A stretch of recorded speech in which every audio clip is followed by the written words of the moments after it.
أعوذ بالله من الشيطان الرجيم. بسم الله الرحمن الرحيم. إن مثل إن مثل عيسى عند الله كمثل آدم خلقه من تراب ثم قال له كن فيكون. الحق من ربك فلا تكن من الممترين.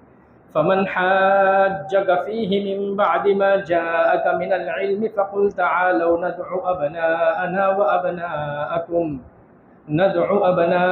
وأبناءكم ونساءنا ونساءكم وأنفسنا وأنفسكم ثم نبتهل فنجعل لعنة الله على الكاذبين. إن هذا لهو القصص الحق وما من إله إلا الله وإن الله لهو العزيز الحكيم. فإن تولوا فإن الله عليم بالمفسدين. صدق اللہ العظیم. محترم بزرگوں، آج کے درس کی آیات کا پس منظر اور سبب نزول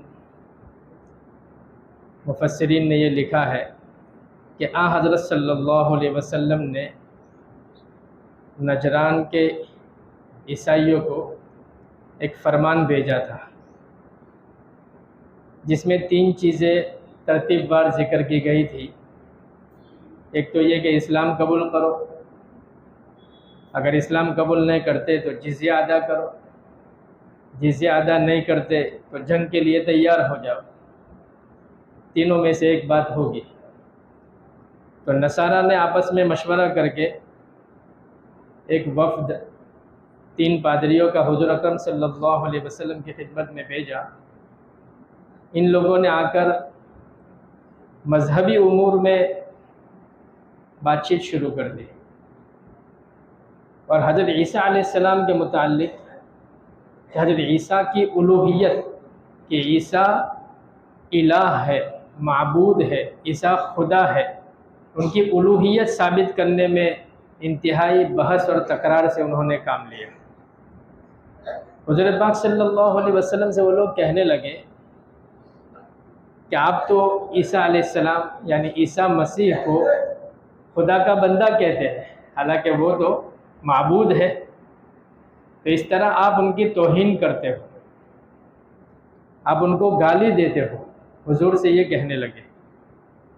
حضور پاک صلی اللہ علیہ وسلم نے فرمایا اللہ کی پناہ، معاذ اللہ، میں کہیں اللہ کے پیغمبر کو گالی دے سکتا ہوں؟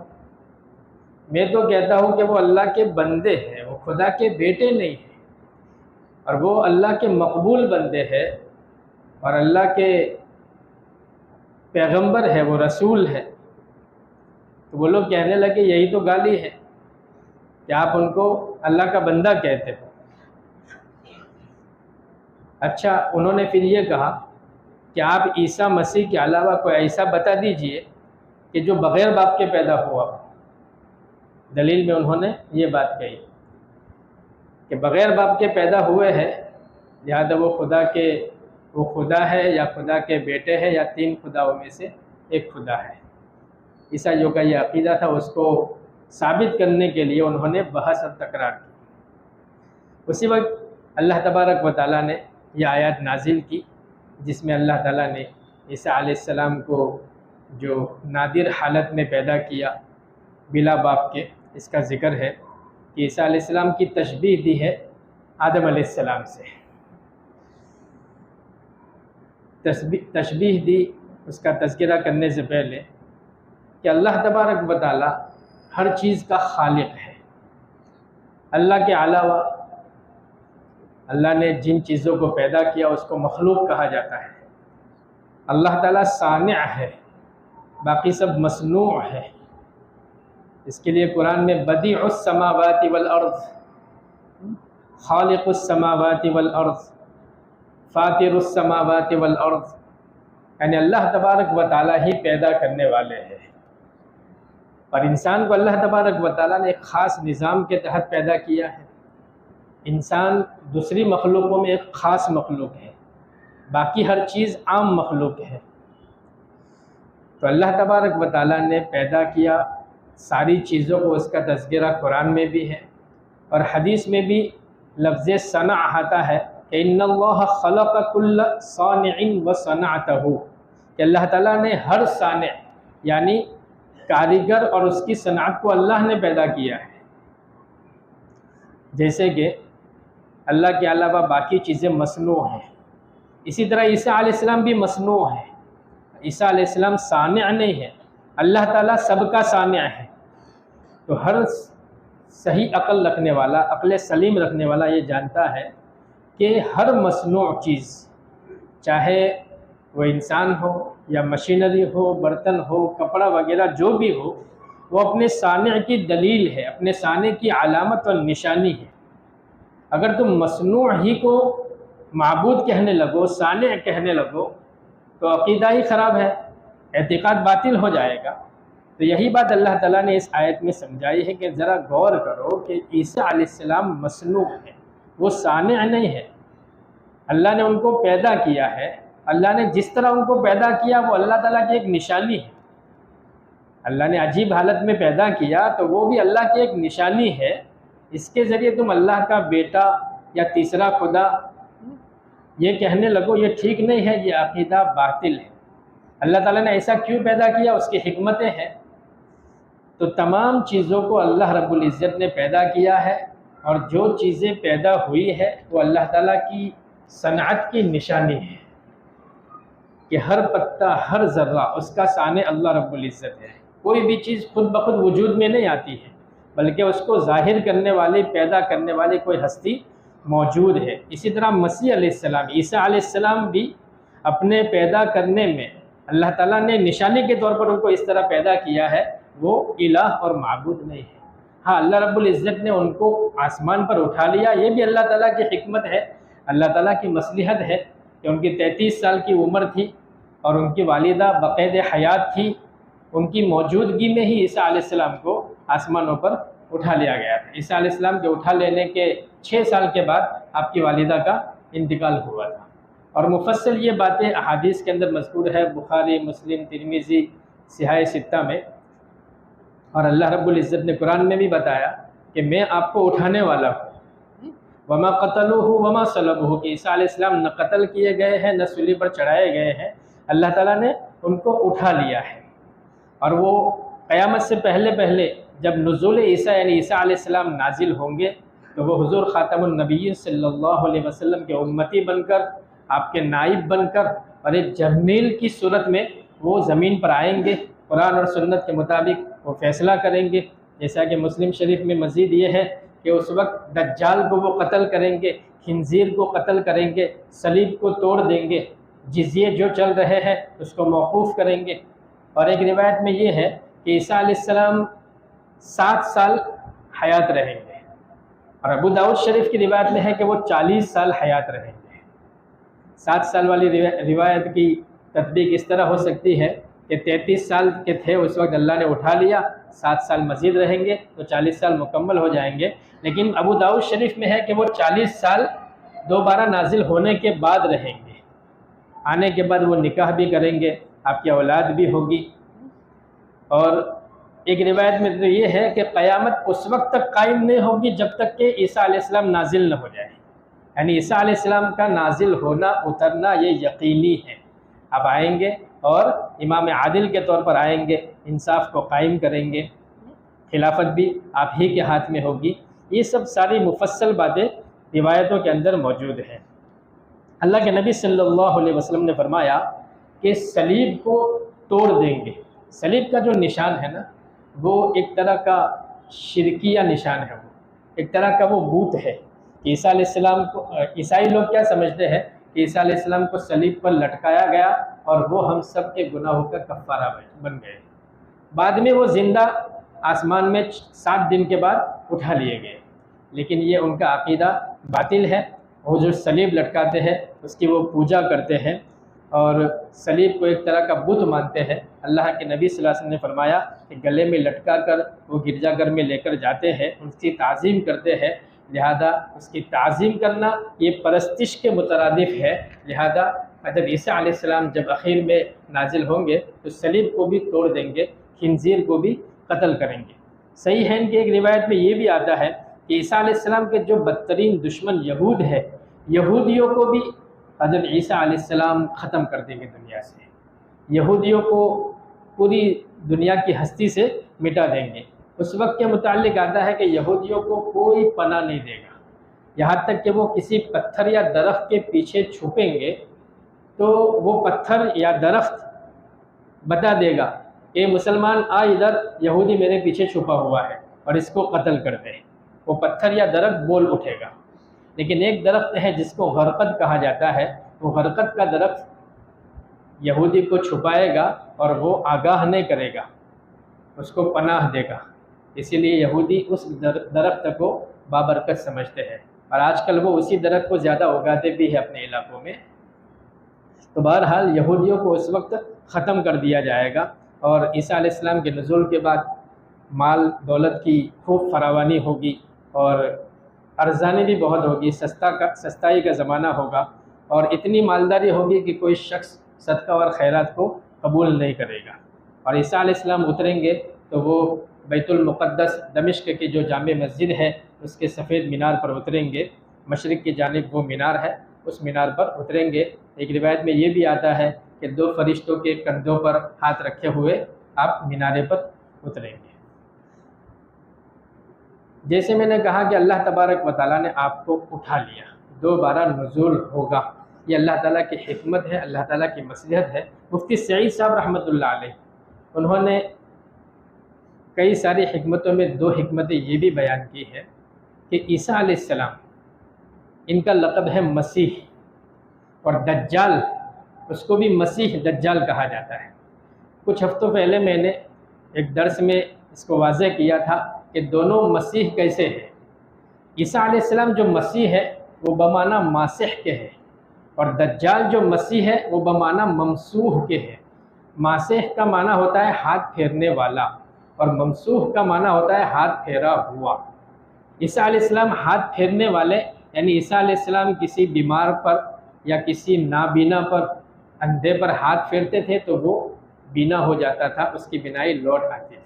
اس اعتبار سے آپ کو مسیح بمعنی ماسح کہا جاتا ہے، اور دجال بمعنی ممسوح کہ وہ ہاتھ پھیرا ہوا، یعنی اس کی ایک آنکھ ہاتھ پھیری ہوئی، یعنی ایک آنکھ سے وہ کانا ہے، ہاتھ پھیرا ہوا ہے، اس کی ایک ہی آنکھ ہوگی، اس لیے اس کو مسیحی دجال بمعنی ممسوح کے کہا جاتا ہے۔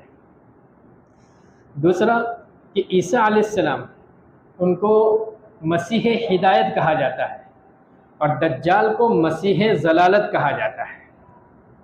یہودی جو تھے وہ توریت کو مانتے تھے، اور وہ عیسیٰ علیہ السلام کو نبی نہیں مانتے تھے۔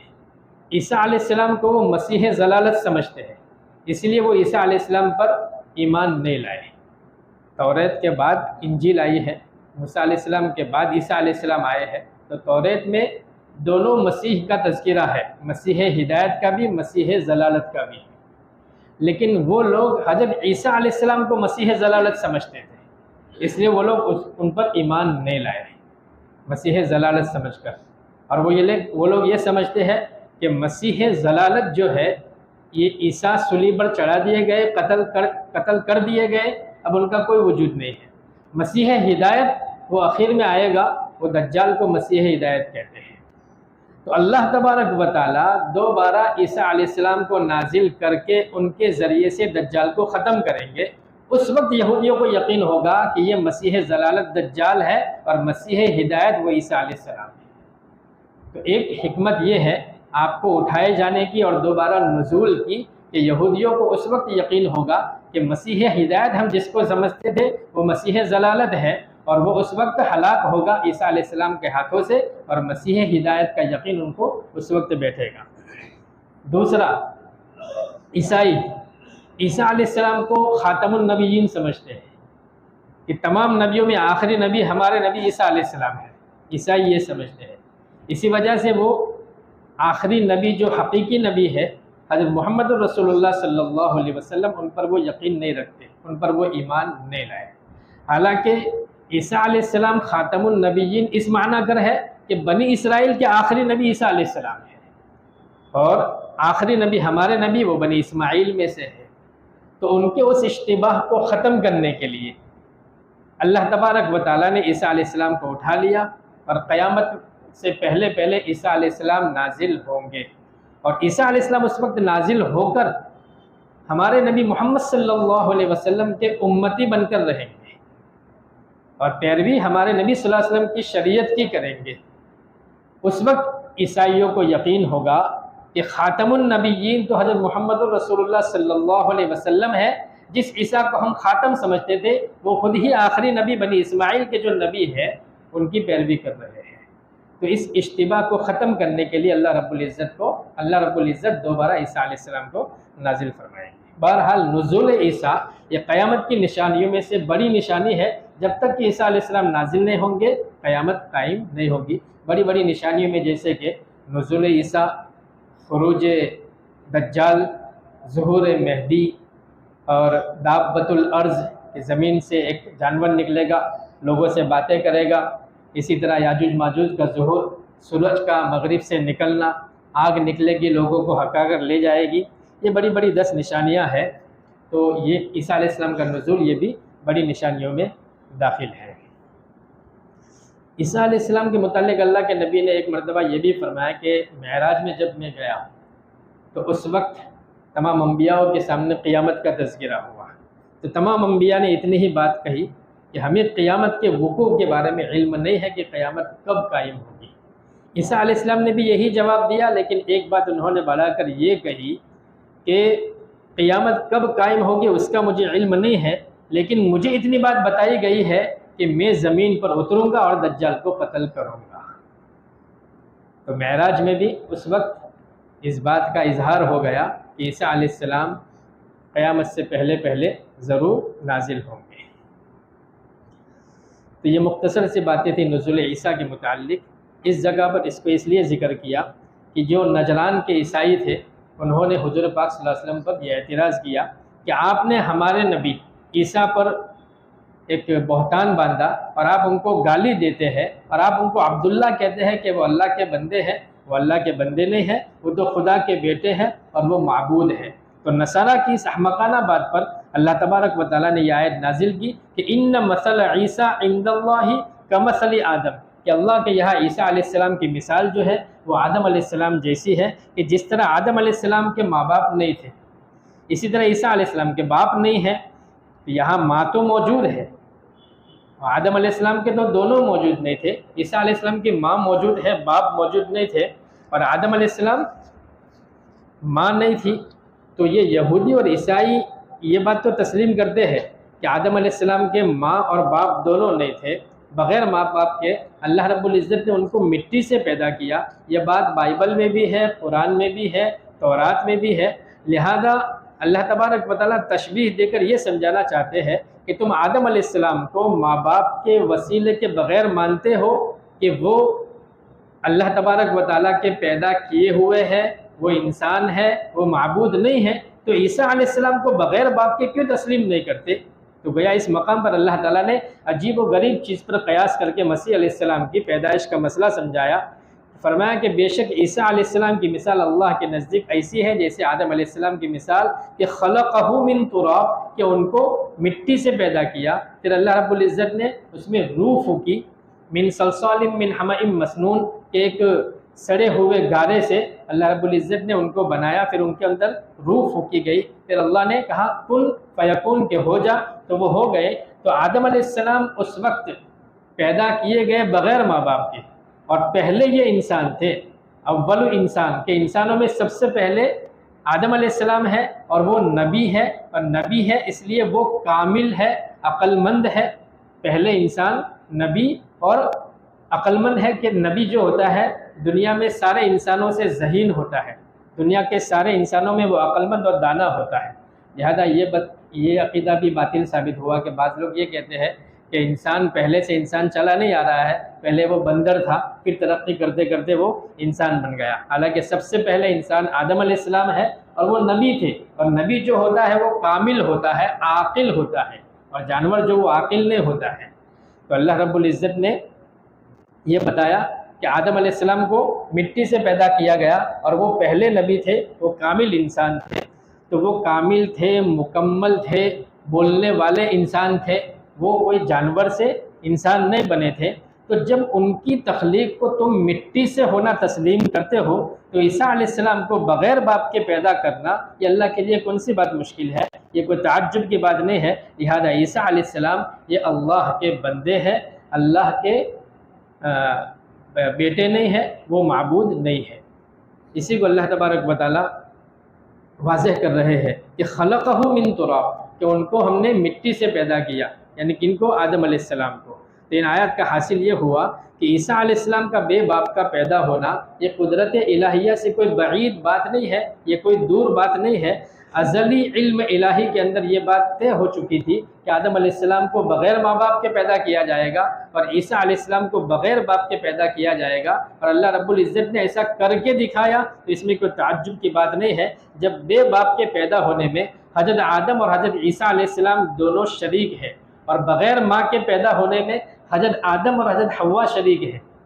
آدم اور حوا بغیر ماں کے وسیلے سے پیدا ہوئے، اور عیسیٰ علیہ السلام اور حضرت آدم علیہ السلام بغیر باپ کے وسیلے کے پیدا ہوئے۔ بغیر باپ کے ہونے میں دونوں شریک ہیں۔ تو یہ عجیب و غریب جو اللہ رب العزت نے پیدائش کی ہے، وہ اس طرح بھی سمجھیے کہ آدم علیہ السلام کی پیدائش ماں اور باپ کے بغیر ہوئی، اور عیسیٰ علیہ السلام کی پیدائش صرف باپ کے بغیر ہوئی ہے۔ آدم علیہ السلام کی پیدائش میں کوئی خون نہیں ملا، نہ باپ کا نہ ماں کا۔ عیسیٰ علیہ السلام کی پیدائش میں تو ماں کا خون ملا ہے، تو بنا دونوں کے خون کے پیدا ہونا یہ زیادہ عجیب بات ہے۔ ایک کا خون مل جانا یہ اس سے کم درجے کی بات ہے، تو تم جو زیادہ عجیب بات ہے اس میں مخلوق ہونے کا یقین رکھتے ہو کہ آدم علیہ السلام مخلوق ہے، وہ کوئی معبود نہیں ہے، وہ کوئی خالق نہیں ہے، اور جن کے اندر ماں کا خون ملا ہوا ہے ان کو اور زیادہ عجیب سمجھ کر تم ان کو معبود بتاتے ہو، تو یہ تمہاری عقل کی پستی کی علامت ہے۔ اللہ تعالیٰ فرماتے ہیں الحق من ربک فلا تکن من الممترین، یہ امر واقعی آپ کے پروردگار کی طرف سے ہے، فلا تکن من الممترین، سو آپ شبہ کرنے والوں میں سے مت ہوئیے۔ یعنی یہ اللہ تعالیٰ نے جو مثال دی ہے اس کے ذریعے بات واضح ہو جاتی ہے کہ کسی شک و شبہ کی قطعاً گنجائش نہیں ہے، جو سچی بات تھی اللہ رب العزت نے وہ تمہیں سمجھا دی۔ فمن حاجک فیہ من بعد ما جاءک من العلم، کہ پس جو شخص آپ سے عیسیٰ علیہ السلام کے باپ میں حجت کرے، آپ کے پاس علم آئے اس کے بعد بھی، فقل تعالوا ندعو ابناءنا و ابناءکم، تو آپ فرما دیجئے کہ آ جاؤ ہم بلا لیں اپنے بیٹوں کو اور تمہارے بیٹوں کو، ونساءنا و نساءکم، اور اپنی عورتوں کو اور تمہاری عورتوں کو، وانفسنا و انفسکم، اور اپنے تنوں کو اور تمہارے تنوں کو، ثم نبتہل، پھر ہم خوب دل سے دعا کریں، فنجعل لعنت اللہ علی الکاذبین، اس طور پر کہ اللہ کی لعنت بھیجے ان پر جو ناحق ہو۔ یہاں اللہ تبارک و تعالیٰ عیسائیوں کو اب دلیل بتانے کے بعد مباہلے کی دعوت دے رہے ہیں۔ یہاں حضرت صلی اللہ علیہ وسلم کو خطاب کر کے اللہ تعالیٰ نے ہدایت فرمائی کہ یہ نجران کے جو نصارہ اور عیسائی ہیں، اگر اس قدر سمجھانے کے بعد بھی یہ اگر حق کے قائل نہیں ہوتے ہیں تو ان سے مباہلہ کیجیے۔ مباہلہ اس کو کہتے ہیں جس کی صورت یہ تجویز کی گئی کہ دونوں فریق خود بھی حاضر ہو اور اپنے اولاد کو لے کر حاضر ہو، اور حاضر ہونے کے بعد اللہ تعالیٰ کی بارگاہ میں گڑ گڑا کر خوب دعا کرے کہ ہم میں جو جھوٹا ہو اس پر اللہ کی لعنت ہو اور اللہ کا عذاب پڑے۔ یہ آخری مرحلہ مباہلہ۔ چنانچہ اس آیت میں مباہلہ کے نازل ہونے پر یہ آیت جب نازل ہوئی تو اللہ کے نبی صلی اللہ علیہ وسلم نے نجران کے عیسائیوں کو مباہلے کی دعوت دے دی، اور مباہلے کی انہوں نے جب دعوت سنی تو تھوڑے وہ ہچکچائے۔ اب انہوں نے پھر تھوڑی مہلت مانگی، نجران کے عیسائیوں نے مہلت مانگی اور کہا کہ ہم آپس میں مشورہ کر کے آپ کو جواب دیں گے۔ جب وہ مشورے کے لیے الگ ہوئے اور جمع ہوئے تو ان میں سے ایک سمجھدار تھا، تو اس نے کہا کہ تم لوگ سچ کہو تو دلوں سے یقین کر چکے ہو کہ یہ آخری نبی ہے، آخری نبی کا خاتم ہونا تم نے یقین کر لیا ہے، تمہارے دل میں یہ بات ہے کہ محمد صلی اللہ علیہ وسلم اللہ کے نبی ہے۔ اور حضرت عیسیٰ مسیح کے متعلق انہوں نے جو کچھ بھی کہا ہے وہ صاف صاف بات کہی ہے، کچھ بھی چھپایا نہیں ہے۔ اور یہ بھی تمہیں معلوم ہے کہ اللہ تبارک و تعالیٰ نے بنی اسماعیل میں نبی بھیجنے کا وعدہ کیا تھا، یہ انجیل میں موجود ہے، توریت میں موجود ہے، تو کچھ بعید نہیں کہ یہ وہی نبی ہو جس کا وعدہ کیا گیا ہے۔ اب تم مباہلے کے لیے اگر تیار ہوتے ہو تو مباہلے کے نتیجے میں کسی بھی قوم کے لیے دونوں میں سے ایک فریق کا ہلاک ہونا یقینی ہے۔ اب اگر یہ نبی ہے، تمہارا بھی یقین ہے، اب نبی کے سامنے اگر تم مباہلہ کرو گے تو ہلاکت اور عذاب سے بچ نہیں پاؤ گے، لہٰذا بہتر یہ ہے کہ ان سے صلح کر لو۔ انہوں نے جو 3 تجویزیں رکھی ہیں، ان 3 تجویزوں میں سے ایک تجویز مان لو، یا تو اسلام قبول کر لو یا جزیہ ادا کرو، نہیں تو پھر جنگ کے لیے تیار ہو جاؤ۔ اس لیے کہ یہ نبی ہے اور عرب کے اندر یہ مبعوث ہوئے ہیں، تو سارے عرب سے لڑائی کا مول لینا یہ ہم میں طاقت نہیں ہے۔ تو یہ ان کے بڑے نے اور سمجھدار نے یہ سمجھایا۔ اللہ کے نبی صلی اللہ علیہ وسلم دعوت دے کر گھر چلے گئے۔ گھر سے پھر اللہ کے نبی واپس آئے تو اللہ کے نبی کے ساتھ میں حضرت حسن، حضرت حسین، حضرت فاطمہ اور حضرت علی تھے۔ حضرت حسین رضی اللہ عنہ گود میں تھے، حسن رضی اللہ عنہ آپ کا ہاتھ پکڑ کر چل رہے تھے، ان کے پیچھے حضرت فاطمہ اور ان کے پیچھے حضرت علی رضی اللہ عنہ، یہ سارے گھر سے باہر تشریف لائے۔ تو یہ نورانی صورتیں دیکھ کر نجران کے وفد کا جو سردار تھا، اس نے اپنے ساتھیوں سے کہا کہ میں ایسے 5 چہرے دیکھ رہا ہوں کہ جن کی دعا، یہ مباہلہ ہے نا، تو وہ دعا کریں گے، ان کی دعا پہاڑوں کو ان کی جگہ سے سرکا سکتی ہے، تو ان سے مباہلہ کر کے اپنے لیے ہلاکت کو مت مول لو، ان سے مباہلہ کر کے اپنے لیے ہلاکت کو مت لو۔ آخر انہوں نے پھر فیصلہ کر لیا کہ ہم مقابلہ اور مباہلے کے لیے تیار ہیں، آپ کی جو تجویزات ہے ان میں سے دوسرے نمبر کی تجویز ہم اختیار کرنے کو تیار ہے کہ ہم جزیہ دیں گے، ہمارے مذہب اور اپنے رسومات پر قائم رہیں گے، اور مسلمانوں کے ماتحت رہ کر ہم جزیہ دے کر زندگی گزاریں گے۔ اس معاہدے کے تحت پھر نجران کے عیسائیوں نے سالانہ ٹیکس کے طور پر 2000 جوڑے کپڑے دینا طے کیا کہ ہم سالانہ 2000 جوڑے دیں گے، 1000 جوڑے سفر کے مہینے میں دیں گے اور 1000 جوڑے رجب کے مہینے میں دیں گے۔ اس کے علاوہ 30 زرہے جو بختر پہنے جاتے ہیں، وہ 30 زرہے، 30 گھوڑے، 30 اونٹ اور لڑائی میں استعمال ہونے والے ہر قسم کے ہتھیاروں میں سے 30 کے عدد دینے ہوں گے، یعنی تلوار ہو، نیزہ ہو، جو بھی ہو، بطور جزیہ دینے کا یہ معاہدہ طے ہوا۔ صلح نامہ طے پا جانے کے بعد نصارہ نے کہا اللہ کے نبی صلی اللہ علیہ وسلم سے کہ ہمارے ساتھ میں ایک دیانت دار اور ایک امین آدمی بھیج دیجئے کہ جو ٹیکس کی وصولیابی بھی کرے اور ہمارے درمیان جو منازعہ ہوا ہے، تنازع پیدا ہوا ہے، اس تنازعے کا وہ صفایا بھی کرے۔ حضور پاک صلی اللہ علیہ وسلم نے فرمایا کہ ٹھیک ہے، ہاں میں تمہاری طرف ایک نہایت ہی امین امانت دار شخص کو بھیجتا ہو، اور وہ تھے حضرت ابو عبیدہ بن جراح رضی اللہ عنہ۔ اللہ کے نبی نے ان کو امین هذه الامہ کا لقب دیا ہے کہ امت نبی پاک صلی اللہ علیہ وسلم کی امت میں ان کو امین ہونے کا لقب ملا ہے۔ جیسے ہر امت میں کوئی خاص امانت دار ہوتا ہے، آخری نبی کی امت میں امانت دار کا لقب حضرت ابو عبیدہ بن جراح رضی اللہ عنہ کو ملا ہے۔ بہرحال ان کے اوپر جزیہ لگایا گیا اور وہ سالانہ جزیہ ادا کرتے ہوئے مسلمانوں کے ماتحت رہنے لگے۔ بخاری شریف کی ایک مفصل روایت کے اندر یہ بات ہے کہ اگر یہ نجران کے عیسائی مباہلہ پر آمادہ ہو جاتے تو جب وہ واپس لوٹتے تو نہ ان کا مال باقی رہتا اور نہ ان کے اہل باقی رہتے، ہر چیز ان کی فنا ہو جاتی۔ اور ایک دوسری روایت میں ہے جس کے امام بیضاوی رحمۃ اللہ علیہ نے نقل کیا ہے کہ اللہ تعالیٰ ان کی شکلوں کو مسخ کر کے بندر اور سور بنا دیتا، اور اللہ تعالیٰ ان کی وادی پر آگ کو برساتا، نجران کی وادی پر آگ برساتا، اور ساری وادی آگ سے بھڑک اٹھتی اور پوری وادی میں پرندوں اور درختوں تک کوئی چیز باقی نہ رہتی۔ بغیر مباہلے کے وہ لوگ واپس لوٹ گئے، اس لیے وہ لوگ وبال سے بچ گئے۔ یہاں پر ایک بات یہ بھی بتا دوں کہ یہ جو نجران کے وفد کے مباہلے کے وقت اللہ کے نبی صلی اللہ علیہ وسلم گھر سے جب تشریف لائے تو آپ کے ساتھ میں حضرت حسن، حسین، حضرت فاطمہ اور علی رضی اللہ عنہ تھے۔ ایک روایت کے اندر یہ بات ہے، اس روایت کو شیعوں نے پکڑا ہے، اور شیعہ اس روایت کی بنا پر یہ کہتے ہیں کہ اللہ کے نبی کے اہل بیت خالی یہی ہے، جس کو وہ لوگ پنجتن کہتے ہیں کہ یہ 5 اللہ کے نبی اور یہ 4، ان 5 کو ملا کر اہل بیت ہوتا ہے۔ حالانکہ یہ روایت مختصر ہے، اہل بیت کے اندر ازواج مطہرات بھی شامل ہیں رضی اللہ عنہن، لیکن اس وقت دعا کا موقع تھا، سب کو جمع کرنا مقصود نہیں تھا، اس لیے اللہ کے نبی مختصر افراد کو لے کر گئے۔ لیکن ایک لمبی روایت ہے جس کو ابن عساکر رحمۃ اللہ علیہ نے، وہ بڑے تاریخ کے مستند مورخ لکھے جاتے ہیں، انہوں نے روایت کیا ہے امام جعفر صادق سے، اور امام جعفر کے والد، امام جعفر نے اپنے والد امام باقر سے اس روایت کو نقل کیا ہے کہ اللہ کے نبی صلی اللہ علیہ وسلم جب مباہلے کے لیے تشریف لائے تو ان کے ساتھ میں ابو بکر صدیق بھی تھے، عمر فاروق بھی تھے، عثمان غنی بھی تھے، حضرت علی بھی تھے، اور ان کی اولادیں بھی تھیں۔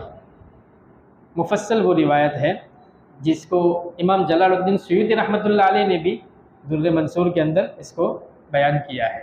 تو بہرحال وہ جو بات ہے شیعہ والی، وہ بات مختصر بات کو پکڑ کے انہوں نے اس کو دلیل کے طور پر لیا ہے، لیکن اہل بیت میں یہ چار کے علاوہ ازواج مطہرات بھی ہیں۔ آگے اللہ تبارک و تعالیٰ نے ان ھذا لہو القصص الحق وما من الہ الا اللہ، کہ دعوت مباہلہ کے ساتھ یہ بھی بتلا دیا کہ مباہلہ اس پر کیا جانا تھا کہ حضرت عیسیٰ علیہ السلام جو ہے ان کے متعلق قرآن میں بیان ہوا کہ وہ مخلوق ہے، وہ معبود نہیں ہے۔ عیسیٰ علیہ السلام اور ان کی والدہ دونوں مخلوق ہے، بشر محض ہے، اور یہی بات سچ ہے۔ اللہ تعالیٰ فرماتے ہیں کہ بے شک یہ مذکور وہی ہے سچی بات، ان ھذا لہو القصص الحق وما من الہ الا اللہ، اور کوئی معبود ہونے کے لائق نہیں بجز اللہ تعالیٰ کے، وان اللہ لہو العزیز الحکیم، اور بلا شبہ اللہ تعالیٰ ہی غلبہ والے حکمت والے ہے۔ فإن تولوا، پھر اگر سرتابی کرے، فإن اللہ علیم بالمفسدین، تو بے شک اللہ تعالیٰ خوب جاننے والے ہیں فساد والوں کو۔ یعنی عیسیٰ اور ان کی والدہ یہ بشر محض ہے، یہی سچ بات ہے۔ اللہ تعالیٰ کی بارگاہ جو ہے وہ ہر قسم کے شرک سے پاک ہے۔ اللہ تعالیٰ باپ بیٹے کے تعلقات سے پاک اور منزہ ہے، نہ ان کا کوئی بیٹا ہے اور نہ وہ کسی کا باپ ہے، بلکہ وہ اکیلا تنہا ہے، وہ سب کا خالق ہے، اس کے سوا کوئی معبود نہیں ہے۔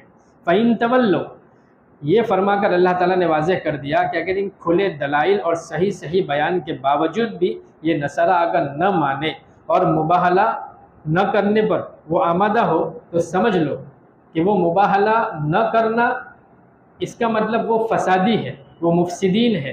فَإِن تَوَلَّوْا فَإِنَّ اللَّهَ عَلِيمٌ بِالْمُفْسِدِينَ، کہ وہ محض فتنہ اور فساد پھیلانا چاہتے ہیں، یہ مفسد ہے، اور سمجھ لیجئے کہ سب مفسد اللہ کے نظر میں ہے۔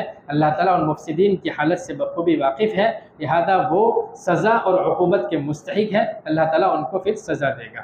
تو ان آیات سے نتیجہ یہ نکلتا ہے پوری امت کے لیے کہ جب کبھی حق ثابت ہو جائے، حقائق ثابت ہونے کے بعد بھی اعراض کرنا اور انکار کرنا یہ ہٹ درمی کی بات ہے۔